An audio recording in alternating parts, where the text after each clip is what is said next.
देवहूति का प्रश्न और भगवान कपिल द्वारा अपनी माता का समाधान। देवहूति ने सोचा कि ऋषियों ने मुझसे कहा था कि यह बालक माता का उद्धार करने के लिए आया है, तो मैं कपिल भगवान से प्रश्न पूछूं जिसका वे अवश्य उत्तर देंगे।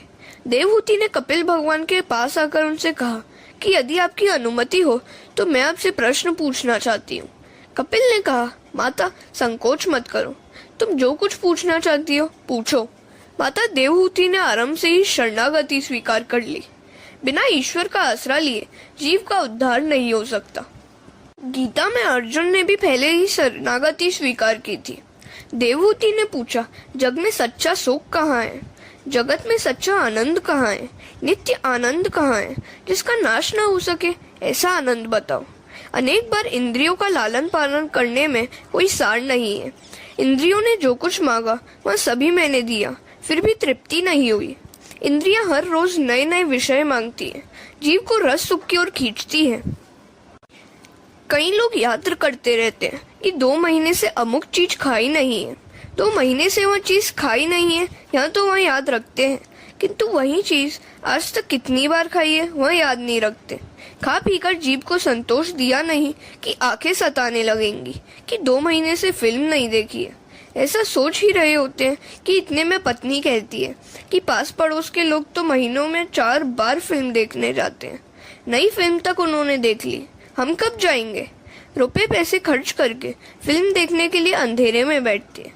उन्हें सुधरा हुआ कहे या बिगड़ा हुआ, कुछ तो कहते हैं कि हम तो धार्मिक फिल्म देखते हैं। धार्मिक चित्र भी देखने नहीं चाहिए, क्योंकि राम का अभिनय करने वाला राम तो होता नहीं। राम का अभिनय करने वाला यदि पर स्त्री को काम भाव से देखता हो तो उसकी फिल्में क्यों देखी जाए? राम जैसा ही कोई पुरुष राम का अभिनय निभाए तभी अच्छा रहेगा। आप कहेंगे कि मैं कटु बातें कर रहा हूँ, किंतु मैं तो जो देख रहा हूँ वही कह रहा हूँ। विलासी चित्र देखने से जीवन बिगड़ता है। एक स्थान पर शंकर स्वामी ने कहा है कि ये इंद्रियां चोर हैं। इंद्रियां तो चोर से भी अधिक बुरी है। चोर तो जिसके घर में जिसके सहारे रहता है वहाँ चोरी नहीं करता, जबकि इंद्रियां तो अपने पति के समान आत्मा को ही धोखा देती है। देवहूति कहती है कि इन चोर सी इंद्रियों से मैं उकता गई हूँ। मुझे बताओ कि जगत में सच्चा सुख, सच्चा आनंद कहाँ है और उसे पाने का साधन कौन सा है? कपिल भगवान को आनंद हुआ। वे बोले, माता जी, किसी जड़ में आनंद नहीं रह सकता। आनंद तो आत्मा का स्वरूप है। अज्ञानवश जीव जड़ वस्तु में आनंद ढूंढते हैं। जड़ वस्तु में आनंद नहीं रह सकता। संसार के विषय सुख तो देते हैं किंतु आनंद नहीं देते। जो तुम्हें सुख देगा वही तुम्हें दुख भी देगा, किंतु भगवान हमेशा आनंद ही देंगे। आनंद परमात्मा का स्वरूप है। संसार का सुख खुजली जैसा है कि जब तक आप खुजलाते रहे तब तक अच्छा लगता है, किंतु खुजाने से नाखून में रहे हुए जहर के कारण खुजली का रोग बढ़ जाता है। सर्वोत्तम मिठाई का स्वाद भी गले तक ही रहता है। जगत के पदार्थों में आनंद नहीं है, उसका भास मात्र है। यह जगत दुख रूप है। गीता जी में भी कहा है, अनित्यम असुखम लोकम इमम प्राप्य भजस्व माम। भगवान कहते हैं, हे अर्जुन, क्षणभंगुर और सुख रहित इस जगत को और मनुष्य शरीर को प्राप्त करके तू मेरा ही भजन कर। आरंभ में जड़ वस्तु में सुख का अनुभव होता है, किंतु वह सुख विस्मय ही है। विषयों और इंद्रियों के संयोग से जो सुख उत्पन्न होता है वह आरंभ में भोग काल में तो अमृत जैसा लगता है, किंतु परिणाम की दृष्टि से वह विष समान होता है। इसी कारण से इस सुख को राजस कहा गया है। इंद्रियों को सुख से तृप्ति नहीं होती। विवेक रूपी धन का हरण करके इंद्रियां जीव को संसार रूपी गर्त में फेंक देती है। बाहर के विषयों में न तो आनंद है और न तो सुख। आनंद बाहर नहीं, अंदर है, आत्मा में। आनंद अविनाशी अंतर्यामी का स्वरूप है। कपिल आगे कहते हैं, हे माता, यदि शरीर में आनंद होता तो उसमें से प्राणों के निकल जाने के बाद भी लोग उसे संजोकर अपने पास रखते। विषय जड़ है। जड़ पदार्थ में आनंद नहीं रह सकता। चैतन्य के स्पर्श के कारण ही जड़ पदार्थ में आनंद सा प्रतीत होता है। 2 शरीरों के स्पर्श से सुख नहीं मिलता, किंतु 2 प्राणों के एक होने से आनंद का अनुभव होता है। यदि 2 प्राणों के इकट्ठे होने पर सुख मिलता है तो जिसमें अनेक प्राण समाये हुए हैं, ऐसे परमात्मा के मिलन से कितना अधिक आनंद होगा। बाहर के विषयों में आनंद नहीं है, किंतु चित्त में, मन में आत्मा का प्रतिबिंब पड़ने से आनंद सा अनुभव होता है। इंद्रियों को मनचाहा पदार्थ मिलने पर वे विषयों में तद्रूप हो जाती है, अतः कुछ समय के लिए एकाग्र व एकाकार होती है। उस समय चित्त में आत्मा का प्रतिबिंब पड़ता है, जिससे आनंद का भास होता है। जगत के विषयों में जब तक मन फंसा हुआ है, तब तक आनंद नहीं मिल सकेगा। आनंद आत्मा का उसी प्रकार सहज स्वरूप है, जिस प्रकार शीतलता जल का सहज स्वरूप है। आनंद आत्मा में ही है। आत्मा और परमात्मा का मिलन ही परमानंद है। भगवान में मन फंसे और डूबने लगे तभी आनंद मिलता है। बार बार अपने मन को तुम समझाओगे कि संसार के जड़ पदार्थों में सुख नहीं है। सोने पर भूल जाने से आनंद मिलता है। सारे संसार को भूलने के बाद ही गाढ़ी नींद आती है। आत्मा तो नित्य, शुद्ध और आनंद स्वरूप है। सुख दुख तो मन के धर्म है। मन के निर्विषय होने पर आनंद मिलता है। दृश्य में से दृष्टि को हटाकर दृष्टा में स्थिर किया जाए तो आनंद मिलेगा। आनंद परमात्मा का स्वरूप है। आदत हाजत कम करोगे तो सुखी होगे। हरे कृष्ण। कपिल कहते हैं, माता जी, यदि विषयों में ही आनंद समाया हुआ होता तो सभी को सदा एक समान आनंद मिलना चाहिए। तृप्त व्यक्ति के आगे यदि श्रीखंड भी रखा जाएगा तो उसे पसंद नहीं आएगा। बीमार व्यक्ति के सामने मालपुए रखे जाएं तो भी वह नहीं खाएगा। अतः श्रीखंड में, मालपुओं में अर्थात विषयों में, जड़ पदार्थों में आनंद नहीं है। यदि श्रीखंड में आनंद समाया हुआ होता तो बीमार को भी उसे खाने से आनंद मिलना चाहिए, किंतु उसे आनंद नहीं मिलता। अतः आनंद श्रीखंड में नहीं है। इसी प्रकार सभी विषयों के बारे में भी समझना चाहिए। संसार के पदार्थों में आनंद नहीं है, किंतु इंद्रियों को मनचाहे विषय पदार्थ मिलने पर वे अंतर्मुख होती हैं। अंतर्मुख हुए मन में ईश्वर का प्रतिबिंब पड़ता है, अतः आनंद होता है। मन के अंदर आने पर सुख मिलता है और बाहर जाने पर सुख उड़ जाता है। कल्पना करो कि एक सेठ श्रीखंड पूरी का भोजन कर रहा है। इतने में कहीं से तार आता है कि उसका कारोबार डूब गया, तो वही श्रीखंड उसे जहर जैसा लगेगा और खाने को दिल ही नहीं होगा। संसार के जड़ पदार्थों में आनंद नहीं है। जब जब आनंद मिलता है, चेतन परमात्मा के संबंध के कारण ही मिलता है। परमात्मा के साथ संबंध होने पर ही आनंद मिलेगा। जीव कपटी है, परमात्मा भोले हैं। जीव उपेक्षा करेगा तो भी परमात्मा उसके अपराध को क्षमा कर देंगे। आनंद नारायण का स्वरूप ही है। आनंद का विरोधी शब्द नहीं मिलेगा। आनंद यह ब्रह्म स्वरूप है। जीवात्मा भी आनंद रूप है। अज्ञान के कारण जीव आनंद को ढूंढने के लिए बाहर जाते हैं। बाहर का आनंद लंबे समय तक टिक नहीं सकता। आत्मा के लिए कोई वास्तविक सुख दुख नहीं है। सुख दुख मन में ही होते हैं।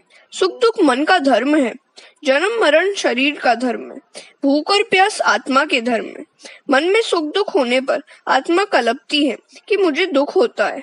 मन पर हुए सुख दुख का आरोप अज्ञान से आत्मा अपने पर करती है। आत्म स्वरूप में उपाधि के कारण सुख दुख का भास होता है। आत्मा स्फटिक मणि जैसी श्वेत शुद्ध है। उसमें विषयों का प्रतिबिंब पड़ने से मन के कारण आत्मा मानती है कि उसे दुख सुख हुआ है। स्फटिक मणि के पीछे जिस रंग का फूल रखोगे वैसा ही वह दिखेगा। वह रंग स्फटिक का नहीं, फूल का ही है। स्फटिक मणि श्वेत है, उसके पीछे लाल गुलाब का फूल रखोगे तो वह लाल दिखेगा। गुलाब के संसर्ग से वह लाल हो जाता है। जल में चंद्रमा का प्रतिबिंब पड़ता है। जल के हलन चलन के कारण वह प्रतिबिंब भी हलचल करता है, कंपित होता है, किंतु वास्तविक चंद्रमा पर उसका कुछ भी प्रभाव नहीं पड़ता। इसी तरह देहादि के धर्म स्वयं न होते हुए भी जीवात्मा उन्हें अपने में कल्पित कर लेता है। अन्यथा जीवात्मा तो निर्लेप है। जीवात्मा में देखे जाते हुए देहादि के धर्म इस प्रकार दूर होंगे। निष्काम भागवत धर्म के अनुसरण से, भगवान की कृपा से और उसी में प्राप्त भगवान पर के भक्ति योग से धीरे धीरे वह प्रतीति दूर होती है।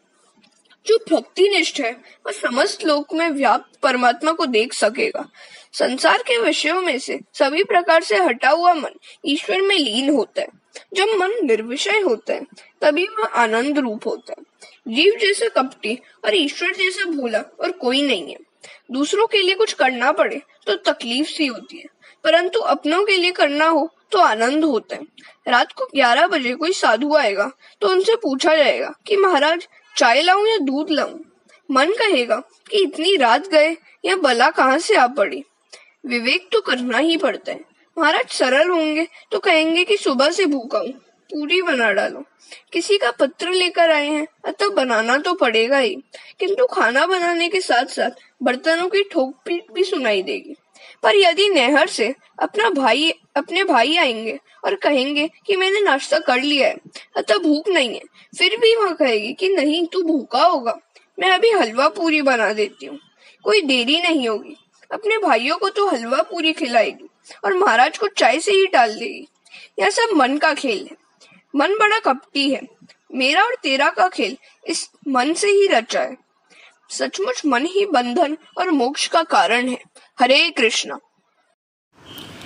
कपिल कहते हैं, हे माता, मन को ही इस जीव के बंधन और मोक्ष का कारण माना गया है। मन जो विषयों में आसक्त हो जाए तो वह बंधन का कारण बनता है, और वही मन यदि परमात्मा में आसक्त हो तो मोक्ष का कारण बन जाता है। चेता खल्वस्य बंधाय मुक्तये चात्मनो मतम गुणेषु सुक्तम बंधाय रतम वा पुंसी मुक्तये। भगवान मनुष्य का शरीर या घर नहीं बल्कि हृदय देखते हैं। मन विशाल हो तो भगवान आते हैं। मन में छिपी हुई अहंता ममता अपने पराई की भावना ही मन को दुखी करती है। मन के ये धर्म आत्म स्वरूप में भासमान होने के कारण आत्मा स्वयं को सुखी दुखी मानती है, परंतु वास्तव में वह आनंद रूप है। मन के सुधरने पर सब कुछ सुधरता है और मन के बिगड़ने पर सब कुछ बिगड़ता है। सुख दुख के दाता अहम्मन्यता और ममता है। उन्हें छोड़ देने पर आनंद रूप मिलता है। पाप करने के लिए किसी को प्रेरणा देने की जरूरत नहीं पड़ती, किंतु पुण्य करने के लिए प्रेरणा देनी पड़ती है। मन अधोगामी है। मनुष्य का मन पानी की भांति गड्ढे की ओर ही बहता है। जल की तरह मन भी अधोगामी है। जल की भांति मन का स्वभाव भी ऊपर नहीं नीचे की ओर जाने का है। इस मन को ऊपर चढ़ाना है, उसे परमात्मा के चरणों तक ले जाना है। यंत्र के संग में आने से पानी ऊपर चढ़ता है, उसी तरह मंत्र के संग में आने पर मन ऊपर चढ़ता है। मन को मंत्र का संग दो। मंत्र का संग होगा तो अधोगामी मन ऊर्ध्वगामी बनेगा। जिसने अपना मन सुधारा है वह दूसरों को भी सुधार सकेगा। मन को सुधारने का और कोई साधन नहीं है। मन शब्द के अक्षरों को उलट दोगे तो शब्द बनेगा नम। नम और नाम ही मन को सुधारेंगे। मन को स्थिर करने के लिए नाम जप की आवश्यकता है। जब से मन की मलिनता और चंचलता दूर होती है। अतः किसी भी मंत्र का जाप करो। सांसारिक विषयों के संग से बिगड़ा हुआ मन ईश्वर का ध्यान करने से सुधरता है। सभी के अंतर में परमात्मा है, फिर भी वे सभी का दुख दूर करते हैं। अंदर विराजे हुए चैतन्य रूप परमात्मा मन बुद्धि को प्रकाश देते हैं। भगवान का स्वरूप ऐसा तेजोमय है कि हम जैसे साधारण जीव उन्हें देख नहीं पाते। भगवान का निर्गुण स्वरूप सूक्ष्म होने के कारण दिखाई नहीं देता और भगवान का सगुण स्वरूप तेजोमय है, अतः वह भी नहीं दिखता। इस कारण से हम जैसों के लिए भगवान का नाम स्वरूप मंत्र स्वरूप ही इष्ट है। भगवान चाहे स्वयं को छिपा ले, किंतु अपने नाम को नहीं छिपा सकते। नाम स्वरूप प्रकट है, अतः परमात्मा के किसी नाम स्वरूप का दृढ़ मन से आश्रय लो। मंत्र के बिना मन शुद्धि नहीं हो सकती। बिगड़ा हुआ मन ध्यान के साथ तप करने से सुधरेगा। लौकिक भावना से मन बिगड़ता है और अलौकिक वासना के जागने पर वह सुधरता है। वासना का नाश वासना से ही करना पड़ता है। असत वासना का विनाश सद्वासना से होगा। हरे कृष्णा। जब मनुष्य सोचेगा कि मुझे जन्म मरण के फेरों से मुक्त होना है, मुझे गोलोक में जाना है, मुझे किसी माता के गर्भ में नहीं जाना है, मुझे इसी जन्म में परमात्मा के दर्शन करने हैं, ऐसी भावना रखने से मन सुधरेगा। कांटा कांटे से निकलता है, उसी तरह वासना ही वासना को निकाल बाहर करती है। फिल्म देखने की वासना दूर करनी है तो परीक्षा में पहला नंबर आने की वासना रखो। ऐसी भावना से अध्ययन में रुचि पैदा होगी और अध्ययन की रुचि से फिल्म देखने की वासना छूट जाएगी। किसी एक राजा के पास एक बकरा था। राजा ने एक बार ऐलान किया कि इस बकरे को जंगल में चराकर जो उसे तृप्त करके लाएगा उसे मैं आधा राज्य दूंगा। किंतु बकरे का पेट पूरा भरा है या नहीं, इसकी परीक्षा मैं खुद करूंगा। इस ऐलान को सुनकर एक मनुष्य ने राजा के पास आकर कहा कि बकरा चराना कोई बड़ी बात नहीं है, और वह बकरे को लेकर जंगल में गया। वहाँ सारा दिन उसने कोमल हरी घास बकरे को खिलाई। शाम होने पर उसने सोचा कि अब तो बकरे का पेट भर गया होगा, क्योंकि सारा दिन उसे चराता फिरा हूं। बकरे के साथ वह राजा के पास आया। राजा ने थोड़ी सी हरी घास बकरे के आगे रखी तो बकरा उसे खाने लगा। इस पर राजा ने उस मनुष्य से कहा कि तूने उसे पेट भर खिलाया ही नहीं है, वरना वह घास क्यों खाने लग जाता। बहुतों ने बकरे का पेट भरने का प्रयत्न किया, परंतु जो ही दरबार में उसके सामने घास डाली जाती वह खाने लगता। एक सत्संगी ने सोचा कि राजा के इस ऐलान का कोई रहस्य है, तत्व है, मैं युक्ति से काम लूंगा। वह बकरे को चराने के लिए गया। जब भी बकरा घास खाने के लिए जाता तो वह उसे लकड़ी से मार देता। सारे दिन में ऐसा कई बार हुआ। अंत में बकरे ने सोचा कि यदि मैं घास खाने का प्रयत्न करूंगा तो मार खानी पड़ेगी। शाम को वह सत्संगी बकरे को लेकर राज दरबार में लौटा। बकरे को घास बिल्कुल खिलाई नहीं थी, फिर भी उसने राजा से कहा, मैंने इसे भरपेट खिलाया है, अतः यह बिल्कुल घास नहीं खाएगा, कर लीजिए परीक्षा। राजा ने घास डाली, लेकिन उस बकरे ने खाया तो क्या उसे देखा और सूंघा तक नहीं।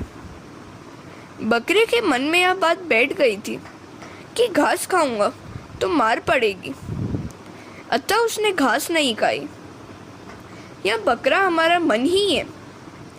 बकरे को घास चराने ले जाने वाला जीवात्मा है, राजा परमात्मा है।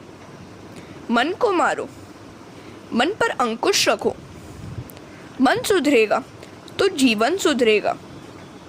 मन को विवेक रूपी लकड़ी से रोज पीटो। भोग से जीव तृप्त नहीं हो सकता, त्याग में ही तृप्ति समाई हुई है। मन अहंता और ममता से भरा हुआ है। मन जब कुछ मांगे तब उसे विवेक रूपी लकड़ी से मारोगे तो वह वश में हो जाएगा। रामदास स्वामी ने मन को बोध दिया है। दृढ़ वैराग्य, तीव्र भक्ति और यम नियम आदि के अभ्यास से चित्त वश में होता है और स्थिर होता है। अंत में धीरे धीरे प्रकृति भी अदृश्य हो जाती है। संसार पर वैराग्य लाने का एक ही उपाय है, जन्म मृत्यु जरा व्याधि दुख दोषानुदर्शनम। हरे कृष्णा। इस जगत में सुखी होने के दो ही मार्ग हैं, एक ज्ञान मार्ग और दूसरा भक्ति मार्ग। ज्ञान मार्ग कहता है कि सब कुछ छोड़कर परमात्मा के पीछे बढ़ो। बिना वैराग्य के ज्ञान नहीं मिलता। ज्ञान मार्ग में वैराग्य मुख्य है, इसमें सब कुछ छोड़ देना पड़ता है। ज्ञानी सब कुछ छोड़कर एक भगवान को ही पकड़े रहता है। इस मार्ग में त्याग मुख्य है। इस मार्ग के आचार्य शिवजी हैं। सर्वस्व का त्याग करना बड़ा कठिन काम है। भक्ति मार्ग कहता है कि सर्वस्व का त्याग कठिन है, इसकी अपेक्षा तो बेहतर है कि सभी कुछ में ईश्वर है ऐसा मानकर सभी से विवेक पूर्वक प्रेम करो। इस मार्ग में भागवत स्वभाव रखकर समर्पण करना है। भक्ति मार्ग में कुछ भी छोड़ने की बात नहीं है। वैष्णव कहेगा कि केले की छाल में भी भगवान है, मैं इसे गाय को खिलाऊंगा। भक्ति मार्ग में समर्पण मुख्य है। इस मार्ग के आचार्य श्री कृष्ण हैं।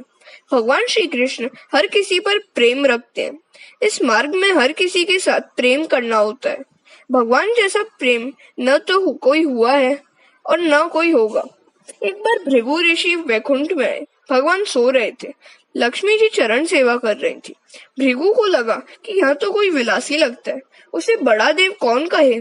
ऋषि तो परीक्षा करने ही आए थे, अतः उन्होंने सोए हुए भगवान की छाती पर लात मार दी। भृगु ऋषि ने लात मारी, किंतु उस लात मारने वाले से भी मेरा कन्हैया तो प्रेम ही करता है। भगवान ने ऋषि से कहा, मेरी छाती बड़ी कठोर है और आपके चरण कोमल है, शायद आपके चरणों में चोट आई होगी। और इतना कहकर भगवान ऋषि के चरण दबाने लगे। है कोई जगत में ऐसा प्रेम करने वाला दूसरा? विष देने वाले से भी कन्हैया प्यार करता है। लक्ष्मी जी को बुरा लगा। वे बोली, ऐसी भी कहीं परीक्षा हो सकती है? परीक्षा करने का यह ढंग अच्छा नहीं है। मैं ब्राह्मणों के घर नहीं जाऊंगी। लक्ष्मी ने ब्राह्मणों का त्याग किया। इसलिए सामान्यतः ब्राह्मण गरीब रह गए। ज्ञानी मानते हैं कि जब से यह शारीरिक संबंध हुआ है तब से इसी से दुख हुआ है, अतः वे शरीर से प्रेम नहीं करते। प्रेम करना ही है तो सबसे प्रेम करो। किसी से भी प्रेम नहीं करना हो तो कोई बात नहीं, किंतु अपने शरीर से तो प्रेम करो ही नहीं। एक परमात्मा से प्रेम करो, सभी से प्रेम करो अथवा सभी का त्याग करो।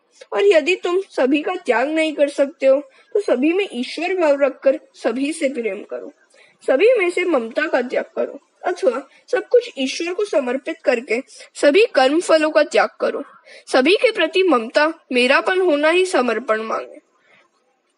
अमुक के प्रति ही ममता होना स्वार्थ मार्ग है। आज तो सभी स्वार्थ मार्गी है। पैसों मारो परमेश्वर ने पत्नी मारी गुरु, छय्याम छोकरा मारा शालिग्राम, पूजा को नहीं करूं। अर्थात धन संपत्ति मेरे ईश्वर है, मेरी पत्नी ही मेरी गुरु है और मेरी संतान मेरे शालिग्राम है। अब मैं पूजा करूं तो किसकी? जो संसार में से जागृत नहीं होता वह कभी कन्हैया को पा नहीं सकता। कंस काम और अभिमान है, वह सभी को कारागृह में रखता है। जागृत कौन है? जो मन से विषय सुख का त्याग करके भगवान के नाम का जप करे, वही। जगत में कौन जागृत हुआ है? तुलसीदास जी कहते हैं, जानिए तभी जीव जग जागा, जब सब विषय विलास विरागा। जब सभी में विषय विलास के प्रति वैराग्य उत्पन्न हो जाए तब मानो कि वह जीव जागा है। कपिल कहते हैं, माता जी, यह मन अनादिकाल से संसार में भटकता आया है। सत्संग से मन सुधरता है, वासना का त्याग करने से मन सुधरता है। विवेक को पुरुष संग अथवा आसक्ति को आत्मा का बंधन मानते हैं, किंतु संत महात्माओं के प्रति जब आसक्ति या संग हो जाए तब मोक्ष के द्वार खुल जाते हैं। अतः सत्संग करो। देवहूति ने कहा, आप सत्संग करने की आज्ञा देते हैं, किंतु मुझे तो इस संसार में कहीं भी कोई संत दिखाई नहीं पड़ता। कपिल भगवान ने कहा, माता, तुम मानो कि तुम ही पापिनी हो। पाप होने पर तो संत का मिलन होने पर भी सद्भावना नहीं होती। संत को ढूंढने तुम कहाँ जाओगी? तुम ही संत बनोगे तो तुम्हें संत मिलेंगे। एकनाथ, तुकाराम, नरसिंह आदि गृहस्थाश्रमी थे, वे घर में रहकर ही संत बने। संतों के लक्षण जीवन में उतारोगे तो संत बन सकोगे। बिना सत्संग के सुख नहीं मिलता। स्वयं संत बने बिना सच्चा संत नहीं मिलेगा। जैसी दृष्टि वैसी सृष्टि। क्रोध के कारण हनुमान जी को श्वेत फूल भी लाल दिखाई दिए थे। एकनाथ महाराज रामायण के सुंदरकांड की कथा कर रहे थे। इस सुंदरकांड में सभी कुछ सुंदर है। सुंदरकांड का यह नाम इसलिए रखा गया कि इसमें हनुमान जी को माता सीता जी की पराभक्ति के दर्शन हुए। ब्रह्मचर्य और राम नाम हो तो इस संसार सागर को पार किया नहीं जा सकता। हनुमान जी जैसे ही इस सागर को पार कर सकते हैं। सागर पार करके हनुमान जी अशोक वन में आए। एकनाथ महाराज कथा में कहते हैं कि जब हनुमान जी अशोक वन में आए तब वहाँ अशोक वाटिका में सफेद फूल खिल रहे थे। जहाँ सीता जी वहाँ अशोक वन, जहाँ भक्ति वहाँ अशोक, शोक का अभाव। हनुमान जी वहां कथा सुनने के लिए आए थे। उन्होंने प्रकट होकर विरोध करते हुए कहा कि महाराज, आप गलत कह रहे हैं। अशोक वन में उस समय लाल फूल खिले हुए थे, सफेद नहीं। मैंने अपनी आंखों से प्रत्यक्ष देखा था। एकनाथ महाराज ने कहा कि मैं तो अपने सीताराम को मानकर कथा कर रहा हूँ और मुझे जैसा दिखाई दे रहा है वैसा कह रहा हूँ। अंत में इस झगड़े को लेकर वे दोनों श्री राम के पास गए। रामचंद्र जी ने कहा कि आप दोनों की बात सही है। क्रोधावेश से लाल आंखें होने के कारण हनुमान जी ने फूल लाल देखे थे, अन्यथा फूल तो सफेद ही थे। जिसकी दृष्टि जैसी होगी उसे वैसे ही सृष्टि दिखाई देगी। दुर्योधन को जगत में न कोई संत मिला, उसने सभी को दुर्जन ही पाया। युधिष्ठिर को कोई दुर्जन नहीं मिला, उसने सभी को सज्जन ही पाया। संतों के धर्म लक्षण में तितिक्षा को प्राधान्य दिया गया है। सहन करोगे तो सुखी होगे।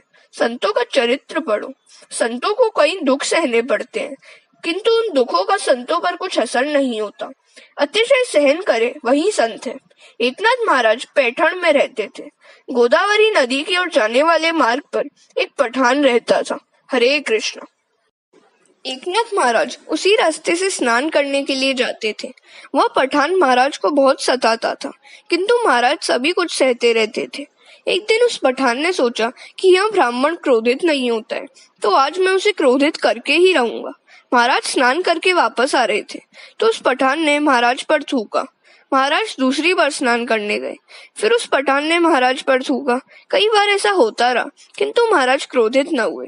गोदावरी से वे कहने लगे कि तेरी कृपा है कि तू मुझे स्नान करने के लिए बार बार बुला रही है।